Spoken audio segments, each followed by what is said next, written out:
Hello, students. Welcome to the Computer Application and Business with the new topic that is the block diagram of computer system. But it is a very important topic.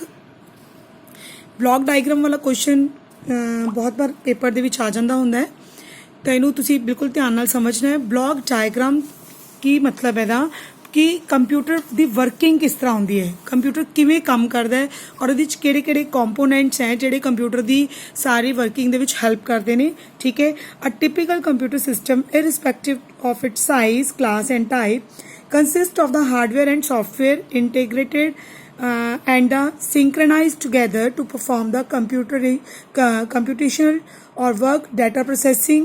ठीक है, ਹੁਣ ਇਹਦੇ ਵਿੱਚ actually ਕੀ ਕਹਿ ਰਹੇ ਨੇ ਕਿ ਜੋ ਇੱਕ ਕੰਪਿਊਟਰ ਹੈ, ਠੀਕ ਹੈ, ਉਹ ਡਿਫਰੈਂਟ ਟਾਸਕ ਕਰਦਾ, ਮਤਲਬ ਉਹਦੇ ਵਿੱਚ ਹਾਰਡਵੇਅਰ, ਸੌਫਟਵੇਅਰ ਔਰ ਸਾਰੇ ਜਿਹੜੇ ਇੰਟੀਗ੍ਰੇਟਿਡ ਇਹਨਾਂ ਦੇ ਪਾਰਟਸ ਹੁੰਦੇ ਹੈ ਉਹ ਸਾਰੇ ਮਿਲ ਕੇ ਹੀ ਕੁਛ ਟਾਸਕ ਪਰਫਾਰਮ ਕਰਦੇ ਨੇ। ਠੀਕ ਹੈ, ਉਹ ਚਾਹੇ ਕੰਪੀਟੀਸ਼ਨ ਆਫ ਡਾਟਾ ਹੋਵੇ, ਪ੍ਰੋਸੈਸਿੰਗ ਹੋਵੇ। ਠੀਕ ਹੈ, ਤਾਂ ਇਹਨੂੰ ਆਪਾਂ ਕੀ ਕਹਿੰਦੇ ਕੰਪਿਊਟਰ। ਤਾਂ ਕੰਪਿਊਟਰ ਦੇ ਵਿੱਚ ਬਹੁਤ ਸਾਰੇ ਕੰਪੋਨੈਂਟਸ ਹੁੰਦੇ ਹੈ ਜਿਨ੍ਹਾਂ ਦੇ ਆਪਣੇ ਆਪਣੇ ਕੰਮ ਹੁੰਦੇ ਹੈ। ਇਹ ਸਾਰੇ ਕੰਪੋਨੈਂਟਸ ਕਿਹੜੇ ਕਿਹੜੇ ਨੇ? Input unit, memory unit, CPU and the output unit. ਠੀਕ ਹੈ, ਸਭ ਬੱਚਿਆਂ ਨੇ ਬਹੁਤ ਵਾਰ ਬਲੌਕ ਡਾਇਗਰਾਮ ਪੜ੍ਹੀ ਵੀ ਹੋਏਗੀ, ਸਭ ਨੂੰ ਸਕੂਲਸ ਦੇ ਵਿੱਚ ਆਈ ਥਿੰਕ ਸੋ ਇਹ ਕੀਤਾ ਵੀ ਹੋਊਗਾ, ਲੇਕਿਨ ਫਿਰ ਵੀ ਬੇਟਾ ਮੈਂ ਇੱਕ ਵਾਰ ਸਮਝਾਉਣ ਲੱਗੀ ਹਾਂ। This is the block diagram of a computer. Input devices, ਠੀਕ ਹੈ, this is the CPU central processing unit, ਔਰ ਇਹ ਹੋਗੀ ਤੁਹਾਡੀ ਆਊਟਪੁੱਟ ਡਿਵਾਈਸ। ਸਭ ਤੋਂ ਪਹਿਲਾਂ ਇਨਪੁਟ ਡਿਵਾਈਸਿਸ ਜਿਹੜੀਆਂ ਹੈਗੀਆਂ ਨੇ ਉਹਨਾਂ ਤੋਂ ਅਸੀਂ ਡਾਟਾ ਦਿੰਦੇ ਹਾਂ, ਇੰਸਟਰਕਸ਼ਨ ਦਿੰਦੇ ਹਾਂ ਟੂ ਦ ਕੰਪਿਊਟਰਸ। ਜਦੋਂ ਵੀ ਇਨਪੁਟ ਡਿਵਾਈਸਿਸ ਤੋਂ ਇੰਸਟਰਕਸ਼ਨਸ ਦਿੱਤੀਆਂ ਜਾਂਦੀਆਂ ਨੇ ਤਾਂ ਉਹ ਇੰਸਟਰਕਸ਼ਨਸ ਜਿਹੜੀਆਂ ਹੈ ਉਹ ਅਗਰ ਜਿਹੜਾ ਡਾਟਾ ਹੈ ਸਭ ਤੋਂ ਪਹਿਲਾਂ ਉਹ ਕਿਹਦੇ ਵਿੱਚ ਆਉਂਦੀਆਂ ਨੇ? Primary storage. ਇਹ ਤੁਹਾਡਾ CPU ਹੈ, ਸੈਂਟਰਲ ਪ੍ਰੋਸੈਸਿੰਗ ਯੂਨਿਟ, ਜਿੱਥੇ ਸਾਰੀ ਐਕਚੁਅਲੀ ਪ੍ਰੋਸੈਸਿੰਗ ਹੋਣੀ ਹੈ। ਉਹ ਇੰਸਟਰਕਸ਼ਨਸ ਪ੍ਰਾਇਮਰੀ ਯੂਨਿਟ 'ਤੇ ਜਾਂਦੀਆਂ ਨੇ। ਪ੍ਰਾਇਮਰੀ ਯੂਨਿਟ ਦੇ ਵਿੱਚ ਅਗਰ ਉਸ ਟਾਈਮ ਕੋਈ ਪ੍ਰੋਸੈਸ ਨਹੀਂ ਚੱਲ ਰਿਹਾ ਤਾਂ ਉਹ ਪ੍ਰੋਸੈਸ ਹੋ ਕੇ ਉਹਦਾ ਜਿਹੜਾ ਰਿਜ਼ਲਟ ਹੈ ਉਹ ਆਊਟਪੁੱਟ ਕੋਲ ਆ ਜਾਂਦਾ ਹੈ। ਠੀਕ ਹੈ, ਅਗਰ ਆਪਣੀਆਂ ਡਿਵਾਈਸਿਸ ਬਿਲਕੁਲ ਫ੍ਰੀ ਨੇ। ਠੀਕ ਹੈ, ਔਰ ਜੋ ਡਾਟਾ ਅਸੀਂ ਇਨਪੁਟ ਡਿਵਾਈਸਿਸ ਦੇ ਥਰੂ ਦਿੰਦੇ ਹੈ ਤਾਂ ਉਹਨੂੰ ਉਸ ਡਾਟਾ ਨੂੰ ਪ੍ਰਾਇਮਰੀ ਸਟੋਰੇਜ ਡਿਵਾਈਸਿਸ ਦੇ ਵਿੱਚ ਭੇਜਿਆ ਜਾਂਦਾ ਹੈ।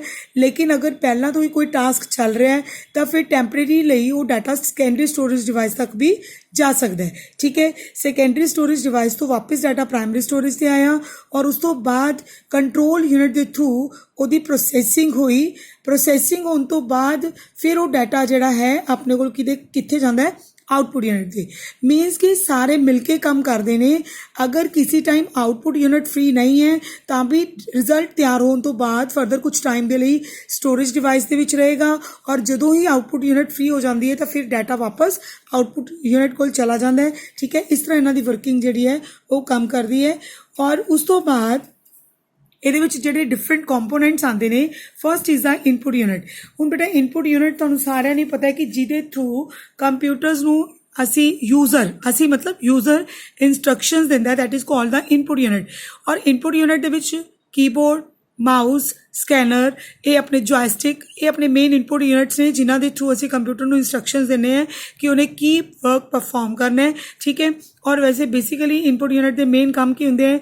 ਔਰ ਇਨਪੁਟ ਯੂਨਿਟ ਕੀ ਕਰਦੀ ਹੈ? ਡਾਟਾ ਨੂੰ ਅਸੈਪਟ ਕਰਦੀ ਹੈ ਔਰ ਉਹਨੂੰ ਕਨਵਰਟ ਕਰ ਦਿੰਦੀ ਹੈ ਇਨ ਦੈਟ ਕਿ ਜਿਹਨੂੰ ਕੰਪਿਊਟਰ ਅੱਛੀ ਤਰ੍ਹਾਂ ਸਮਝ ਸਕਦਾ। ਆਪਾਂ ਨੂੰ ਪਤਾ ਹੈ ਕਿ ਕੰਪਿਊਟਰ ਬਾਈਨਰੀ ਲੈਂਗੁਏਜ ਅੰਡਰਸਟੈਂਡ ਕਰਦਾ ਹੈ, ਤਾਂ ਇਨਪੁਟ ਯੂਨਿਟ ਉਹ ਡਾਟਾ ਨੂੰ ਅਸੈਪਟ ਕਰਦੀਆਂ ਨੇ ਅਤੇ ਉਸ ਤੋਂ ਬਾਅਦ ਉਹ ਡਾਟਾ ਕਨਵਰਟ ਹੋ ਜਾਂਦਾ ਇਨ ਦਾ ਬਾਈਨਰੀ ਇੰਸਟਰਕਸ਼ਨਸ। ਠੀਕ ਹੈ, ਫਿਰ ਉਹ ਡਾਟਾ ਨੂੰ ਇੰਸਟਰਕਸ਼ਨਸ ਨੂੰ ਫॉर ਫਰਦਰ ਪ੍ਰੋਸੈਸਿੰਗ ਟ੍ਰਾਂਸਫਰ ਕੀਤਾ ਜਾਂਦਾ ਹੈ ਟੂ ਦਾ CPU। ਠੀਕ ਹੈ, CPU ਤੱਕ ਟ੍ਰਾਂਸਫਰ ਹੋਣ ਤੋਂ ਬਾਅਦ ਹੀ ਫਿਰ ਉਹਦੀ ਅਗਲੀ ਪ੍ਰੋਸੈਸਿੰਗ ਹੁੰਦੀ ਹੈ। ਆਪਣੇ ਕੋਲ ਨੈਕਸਟ ਯੂਨਿਟ ਆਉਂਦੀ ਹੈ, that is the memory unit ਔਰ ਸਟੋਰੇਜ ਯੂਨਿਟ। ਮੈਮਰੀ ਯੂਨਿਟ ਸਭ ਬੱਚਿਆਂ ਨੂੰ ਪਤਾ ਹੈ। ਮੈਮਰੀ ਯੂਨਿਟ ਜਿਵੇਂ ਆਪਾਂ ਮੋਬਾਈਲ 'ਤੇ ਡਿਸਕਸ ਕਰਦੇ ਹਾਂ ਕਿ ਮੈਮਰੀ ਯੂਨਿਟ ਮੀਨਸ ਕਿ ਇੰਟਰਨਲ ਸਟੋਰੇਜ ਕਿੰਨੀ ਹੈ ਜਾਂ ਐਕਸਟਰਨਲ ਸਟੋਰੇਜ ਕਿੰਨੀ ਹੈ। ਤਾਂ ਮੈਮਰੀ ਯੂਨਿਟ ਉਹ ਡਿਵਾਈਸ ਹੈ ਜੋ ਆਪਣੇ ਡਾਟਾ ਨੂੰ ਸਟੋਰ ਕਰਦੀ ਹੈ ਫॉर द टाइमिंग। मतलब देखो अगर आप कोई इंस्ट्रक्शन रन कर रहे हैं, ठीक है, और उस टाइम अपनी डिवाइस बिजी है तो वो टाइम ਜਿਹੜਾ ਡਾਟਾ ਹੈ ਜੋ ਇੰਸਟਰਕਸ਼ਨਸ ਆਪਾਂ ਇਨਪੁਟ ਕੀਤੀਆਂ ਨੇ ਉਹ ਜਾ ਕੇ ਸਟੋਰ ਹੋ ਜਾਂਦੀਆਂ ਨੇ ਔਰ ਉਸ ਤੋਂ ਬਾਅਦ ਫਿਰ ਉਹਨਾਂ ਨੂੰ ਕੰਟਰੋਲ ਯੂਨਿਟ ਦੇ ਥਰੂ CPU ਤੱਕ ਭੇਜਿਆ ਜਾਂਦਾ ਹੈ। ਠੀਕ ਹੈ, ਮੈਮਰੀ ਯੂਨਿਟ ਨੂੰ ਆਪਾਂ ਦੋ ਪਾਰਟਸ ਦੇ ਵਿੱਚ ਡਿਵਾਈਡ ਕੀਤਾ ਹੈ, primary storage and secondary storage.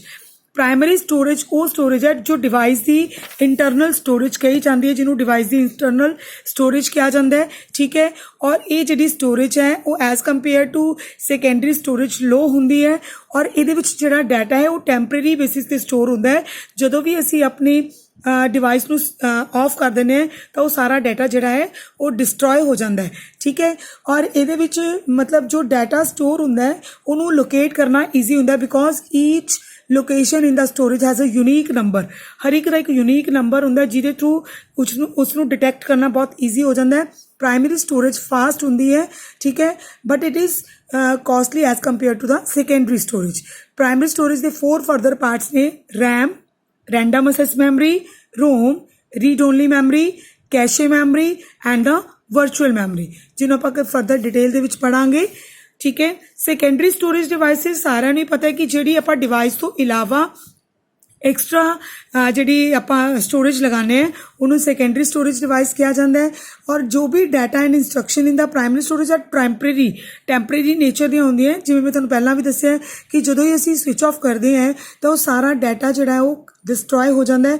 But secondary storage device ਇੱਕ ਐਸੀ ਡਿਵਾਈਸ ਹੈ ਜਿੱਥੇ ਡਾਟਾ ਪਰਮਾਨੈਂਟਲੀ ਸਟੋਰ ਹੁੰਦਾ ਹੈ ਔਰ ਉਹਨੂੰ ਅਸੀਂ ਕਦੇ ਵੀ ਰੀਯੂਜ਼ ਕਰ ਸਕਦੇ ਹਾਂ, but its speed is low as compare to the primary storage. ਠੀਕ ਹੈ, ਸੈਕੰਡਰੀ ਸਟੋਰੇਜ ਆਪਣੇ ਕੋਲ ਆਉਂਦਾ ਹੈ floppy disk, hard disk, compact disk and magnetic disc.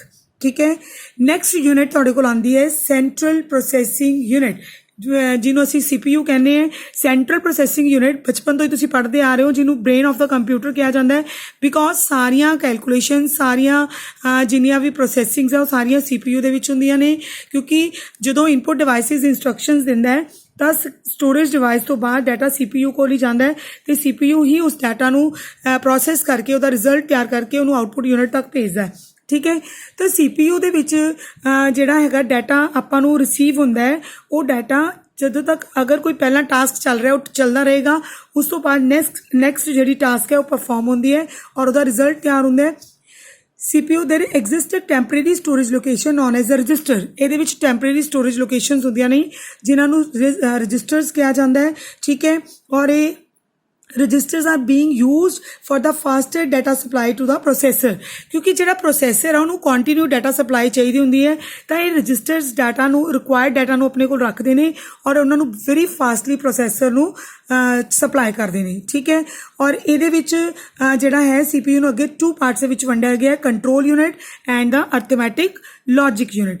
Control unit ਬੇਟਾ ਇੱਕ ਐਸੀ ਯੂਨਿਟ ਹੈ, ਨਾਮ ਤੋਂ ਹੀ ਕਲੀਅਰ ਹੈ, ਜੋ ਆਪਣੇ ਕੰਪਿਊਟਰ ਦੇ ਸਾਰੇ ਪ੍ਰੋਸੈਸਿਸ ਨੂੰ ਕੰਟਰੋਲ ਕਰਦੀ ਹੈ ਕਿ ਡਾਟਾ ਅਸੀਂ ਇਨਪੁਟ ਕਰਨ ਤੋਂ ਬਾਅਦ ਅਗਰ ਕੋਈ ਡਿਵਾਈਸ ਫ੍ਰੀ ਨਹੀਂ ਹੈ, ਅਗਰ ਸੈਂਟਰਲ ਪ੍ਰੋਸੈਸਿੰਗ ਯੂਨਿਟ ਫ੍ਰੀ ਨਹੀਂ ਹੈ ਤਾਂ ਜਿਹੜਾ ਡਾਟਾ ਹੈ ਉਹ ਟੈਂਪਰੇਰੀ ਸਟੋਰੇਜ ਡਿਵਾਈਸ ਦੇ ਵਿੱਚ ਸਟੋਰ ਹੋ ਜਾਂਦਾ ਹੈ, ਔਰ ਜਦੋਂ ਵੀ ਆਪਣਾ ਪ੍ਰੋਸੈਸਰ ਫ੍ਰੀ ਹੁੰਦਾ ਹੈ ਤਾਂ ਫਿਰ ਉੱਥੋਂ ਤੋਂ ਡਾਟਾ ਦੁਬਾਰਾ ਕੰਟਰੋਲ ਯੂਨਿਟ ਦੀ ਹੈਲਪ ਦੇ ਨਾਲ ਟ੍ਰਾਂਸਫਰ ਕੀਤਾ ਜਾਂਦਾ ਹੈ to the central processing unit. ਫਿਰ ਉਹਦੀ ਪ੍ਰੋਸੈਸਿੰਗ ਹੋਣ ਤੋਂ ਬਾਅਦ ਫਿਰ ਦੁਬਾਰਾ ਤੋਂ ਉਸ ਡਾਟਾ ਨੂੰ ਸਟੋਰੇਜ ਯੂਨਿਟ ਤੱਕ ਭੇਜਿਆ ਜਾਂਦਾ ਹੈ ਔਰ ਐਂਡ ਵਿੱਚ ਉਹਦੇ ਰਿਜ਼ਲਟ ਜਿਹੜੇ ਨੇ ਉਹ ਆਊਟਪੁੱਟ ਯੂਨਿਟ ਤੱਕ ਜਾਂਦੇ ਨੇ।